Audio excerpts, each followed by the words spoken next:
Welcome back. Russia 2018 and Qatar 2022 seem to be tearing FIFA apart, with those close to proceedings believing there was criminal activity in the bidding process. There also appears to be a standoff between FIFA adjudicatory chairman Joachim Eckert and ethics chief Michael Garcia. Eckert released a 42-page report countering an earlier report by Garcia. FIFA presidential candidate Jerome Champagne says Garcia's findings into the World Cup bidding process need to be made public. We need to know what's inside Mr. Garcia's report, his findings, his recommendations, as well as other things. Because now not only we have to know the content of Mr. Garcia's findings, but also we have now apparently criminal investigations on the two sides, on the two shores of the Atlantic Ocean. If nothing has happened, we'll go to Qatar. But we cannot go to Qatar if we don't solve the issue of the exploitation of the workers. Which means what? Which means that the companies from the rest of the world who are rushing over there have to be submitted to very strict regulations based on what has been said by Amnesty International or an International Trade Union conference I took. That's the kind of requirements, and definitely crime cannot take place in sport as it cannot take place outside of sport. So for me, it's a normal evolution. The environment of football has been extremely complexified in the past 30 years, and it shows that we need the support and the dialogue and the cooperation with governmental or international authorities like Interpol in order to track down criminal activities around or inside football. Meanwhile, former England FA chairman David Bernstein has urged the FA to lobby UEFA to organise a European boycott of the next World Cup unless the sports governing body FIFA reforms itself. UEFA are the only body, in my view, who've got the power to make a World Cup sort of irrelevant. If you did not have the European powers in it, the European countries in it, the World Cup would not be a proper competition. You know, France, Italy, Spain. I mean, it's the who's who by and large of football. If I was at the FA, I would be one way and another speaking both to UEFA and to individual countries to really ascertain whether there's an appetite to do something. Because at some stage, you've got to put up or shut up. You know, and if people aren't prepared to really do something, let's forget about it. Let's live with Mr. Blatter for the next 25 years or so. He'll only be 120 by then, and life will go on. But I think this is bringing football into disrepute.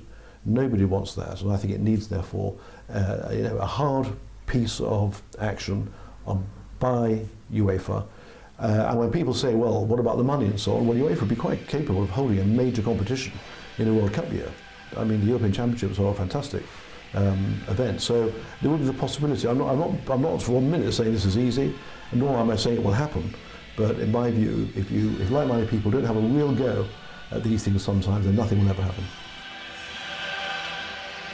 Now here's a rather peculiar story. Brazilian football club Corinthians has revealed that the club is building a cemetery where fans will get a chance to spend eternity buried next to their favourite players. The Corinthians Forever Cemetery, marketed by the club under the slogan "For those who are fans from the beginning to the end," is currently under construction in the outskirts of Sao Paulo and will be able to house 70,000 burial places when completed. The cry of the Corinthians Forever is being given a new meaning. As Corinthians Football Club announced, that's how their new cemetery will be known. The innovation was inspired by Corinthians fans' continued demand to be buried in their club colours. The cemetery, constructed in a small town, Itaquaquecetuba, outside the city of Sao Paulo, will hold a total of 70,000 resting places when completed. A lot of people ask their families to bury them with the Corinthians flag or shirt. It is very common. We had a demand which had not been answered to, and we thought, well, someone who requests something like that wants to take Corinthians with them forever. In reality, we are responding to our fans' desires. The development is divided into 3 different areas for different prices: My Life, My Story, and the main site, My Love, reserved for club's most respected players. Look, I always said, long before taking part, that if I were to die, I wanted to be cremated and for my ashes to be sprinkled in the stadium. Now this has come along.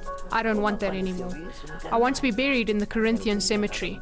If I live and breathe Corinthians, I want to die Corinthians too. Corinthians follow in the footsteps of Argentine side Boca Juniors and Schalke of Germany, who are also offering their fans the opportunity to be buried in club-owned cemeteries, while Barcelona have created a mausoleum where fans can pay to have their remains stored.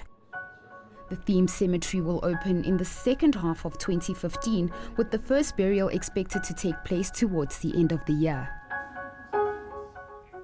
A British man, Andrew Henderson, won a world freestyle football competition in Salvador, Brazil. Henderson beat competitors from 44 different countries to win Red Bull Street Style World Final contest. Carlos Alberto Lacorno of Argentina finished in second place after a competition which saw contestants from 44 countries perform. Henderson's performance at the end of his time earned him a separate award for Best Trick. Blood and skin and bones.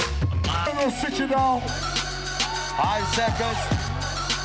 Oh! Faça barulho para o menino. Mandando muito bem no pé. 5 segundos. Oh!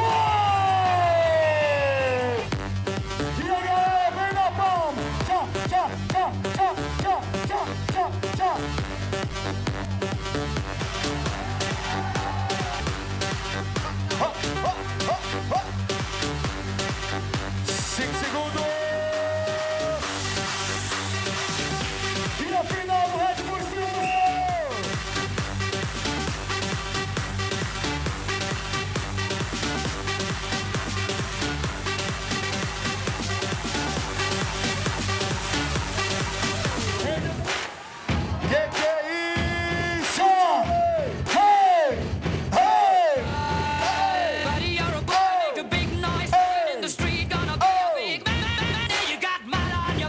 You big disgrace. You got mud on your face. You big disgrace. Making you trend all over. Boy,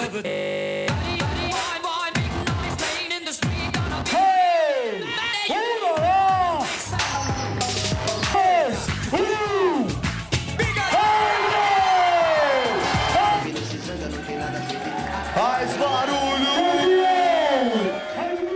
And on that note, it's a wrap. Thank you for hanging out with me this week and enjoy your sporting weekend. But do make sure you enter our competition this week. Remember, we're giving away 1,000 Rand and a Shield car care hamper, also valued at 1,000 Rand, to 10 lucky viewers. You just need to tell us who captained Bafana against Sudan and Nigeria. Send your name and answer to 45605.